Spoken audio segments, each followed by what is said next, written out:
True, and nervous, very, very dreadfully nervous I had been and am. But why will you say that I am mad? The disease had sharpened my senses, not destroyed them. Above all, my sense of hearing was acute. I heard all things in heaven and in earth. I heard many things in hell. How then am I mad? Listen, and observe how calmly I can tell you the whole story.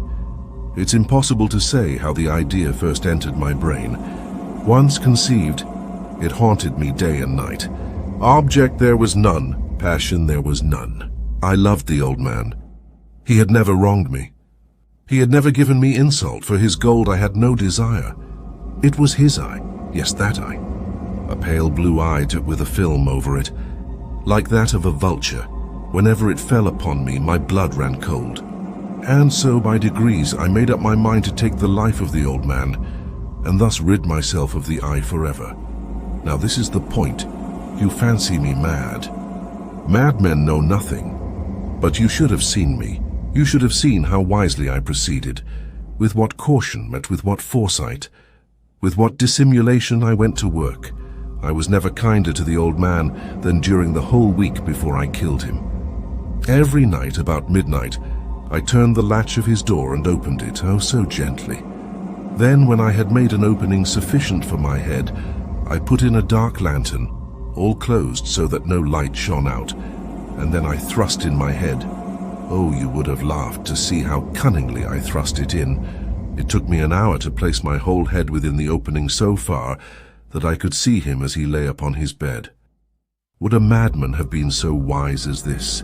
And every night, just at midnight, I found the eye closed, and so it was impossible to do the work. For it was not the old man who vexed me, but his evil eye, and every morning, when the day broke, I went boldly into the chamber and spoke to him, calling him by name in a hearty tone, and inquiring how he had passed the night.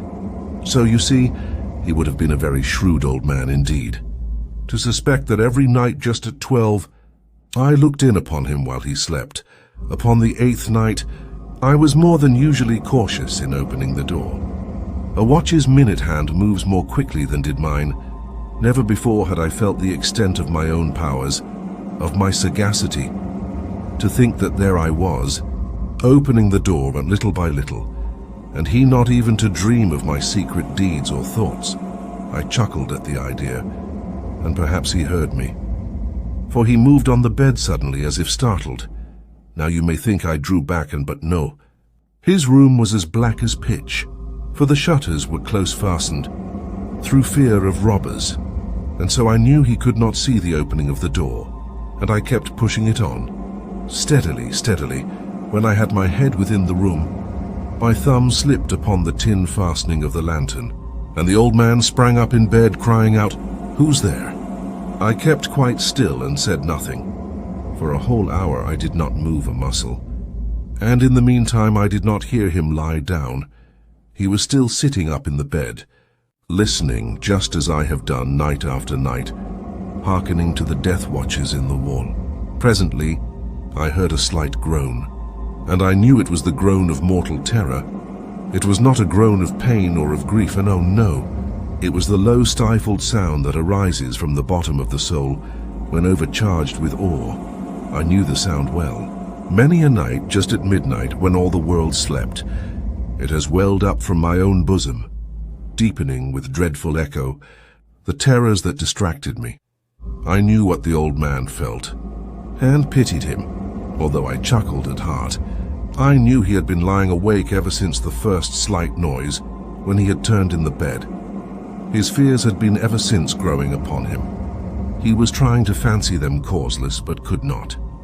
He had been saying to himself, "It is nothing but the wind in the chimney. It is only a mouse crossing the floor." Yes, he had been trying to comfort himself with these suppositions, but all in vain. Death had stalked with his black shadow before him, and the shadow had now reached him. When I had waited a long time, very patiently I resolved to open a very little crevice in the lantern. So I opened it. You cannot imagine how stealthily, until at length a single dim ray, like the thread of a spider, shot out from the crevice and fell upon the vulture eye. It was open, wide, wide open, and I grew furious as I gazed upon it. I saw it with perfect distinctness, all a dull blue, with a hideous veil over it that chilled the very marrow in my bones. But I could see nothing else of the old man's face or person, for I had directed the ray as if by instinct precisely upon the damned spot. And now have I not told you that what you mistake for madness is but over-acuteness of the senses? Now, I say, there came to my ears a low, dull, quick sound, such as a watch makes when enveloped in cotton. I knew that sound well, too. It was the beating of the old man's heart. It increased my fury, as the beating of a drum stimulates the soldier into courage, but even yet I refrained and kept still. I scarcely breathed. I held the lantern motionless, yet the beating grew louder and louder and louder. I thought the heart must burst, and now a new anxiety seized me. The sound would be heard by a neighbor. The old man's hour had come. With a loud yell, I threw open the lantern and leaped into the room. He shrieked once only. In an instant, I dragged him to the floor and pulled the heavy bed over him. The heart beat on for many minutes, but at last it stopped. The old man was dead. His eye would trouble me no more.